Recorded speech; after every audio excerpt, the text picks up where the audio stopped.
Queridos irmãos e irmãs, desejo que a graça e a paz do nosso Senhor Jesus, o amor de Deus e a comunhão do Espírito Santo estejam com vocês. Amém?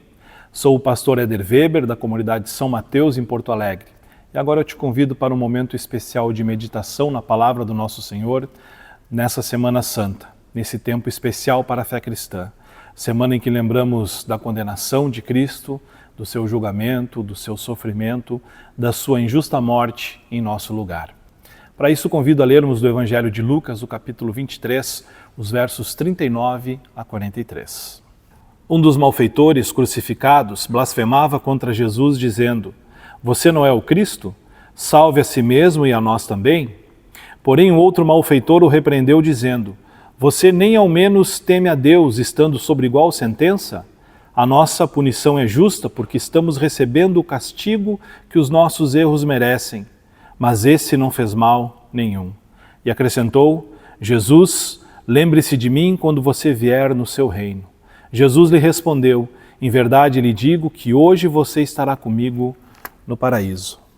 Amados irmãos, a palavra de Deus nos deixa claro que diante da cruz de Cristo, o nosso caráter sempre será revelado.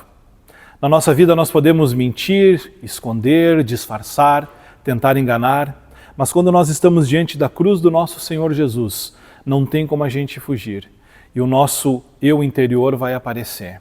O nosso caráter, a nossa ética e a nossa moral serão expostas. É isso que acontece com aqueles dois malfeitores.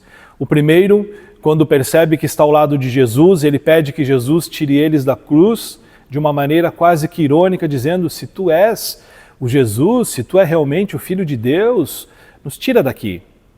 Ele não está pedindo para que Jesus mudasse a vida dele, ele apenas está dizendo assim: "Me tira dessa enrascada que eu me coloquei pelos meus próprios erros." Ele queria sair dali, mas ele não tinha a capacidade, não teve a humildade de reconhecer quem ele era, os seus erros e os seus pecados.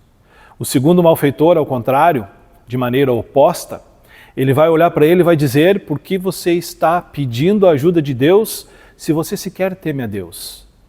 Nós estamos aqui porque nós merecemos, nós somos julgados pelos nossos erros e aqui estamos cumprindo a nossa pena. Mas esse homem, Jesus, ele é inocente." Queridos, quantas vezes nós estamos diante da cruz de Jesus e como nós nos portamos muitas vezes como o primeiro malfeitor. Os nossos problemas, a nossa vida, a gente quer que eles sejam resolvidos de acordo com a nossa vontade e a gente não permite que a vontade de Deus seja feita. Nós queremos que aconteça logo, que aconteça da maneira com que a gente se agrade e para isso muitas vezes nós estamos desagradando ao próprio Deus. Mas essa verdade, ela é fundamental e ela vai nos confrontar até o último dia da nossa vida. Sempre que nós estivermos na presença da cruz de Cristo, o nosso verdadeiro eu será revelado. Deixa eu contar uma história para vocês que eu experimentei alguns anos atrás. Aconteceu durante o meu período de intercâmbio lá nos Estados Unidos.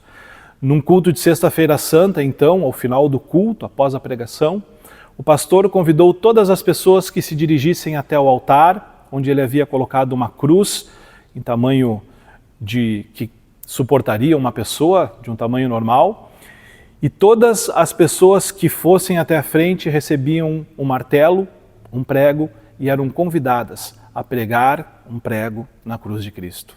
Com aquilo ele queria deixar claro: todos nós somos pecadores e diante da cruz de Cristo não tem como o nosso pecado não ser revelado.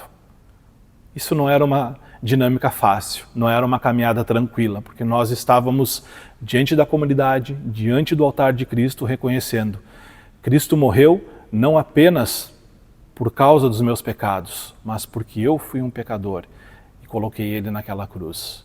Mas o pior ainda estava por vir. Quando nós nos aproximávamos e quando nós recebíamos o martelo e o prego, aquele pastor olhava para nós e dizia: "Vá lá e prega, porque tu também é culpado pela morte de Cristo. Os teus pecados também prenderam Cristo, tiraram a vida de Cristo, tu és responsável pela morte do nosso Senhor." Eu confesso que eu fiquei meditando muito tempo naquela situação, naquela dinâmica que nós fizemos, porque ela não foi apenas impactante, mas ela foi verdadeira. Cristo morreu pelos pecadores e por causa daqueles pecados. A grande e boa notícia, amados, é que Cristo não ficou na morte, ele não ficou preso na cruz, mas no terceiro dia ele vence a morte, ressuscita, paga o preço pelos nossos pecados e nos oferece uma nova vida. Domingo nós vamos celebrar o domingo da Páscoa, a ressurreição, a vida de Jesus mais uma vez, que ressuscita, que nos traz alegria, que nos permite ser igreja até os dias de hoje. Mas até lá, eu te convido a caminhar em silêncio, em direção à cruz de Cristo, não mentindo para Ele, não tentando parecer quem tu não é.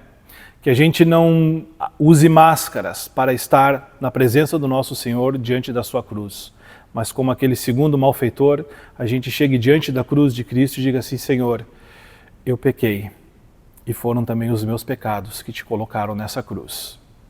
Mas a nossa conversa não termina aí. A nossa conversa termina como aquele homem pediu para Jesus: Senhor, lembra-te de mim quando vieres no teu reino. E Jesus certamente vai lembrar. Amados, a cruz que cumpriu a sentença de morte, ela não mudou o rumo da nossa história.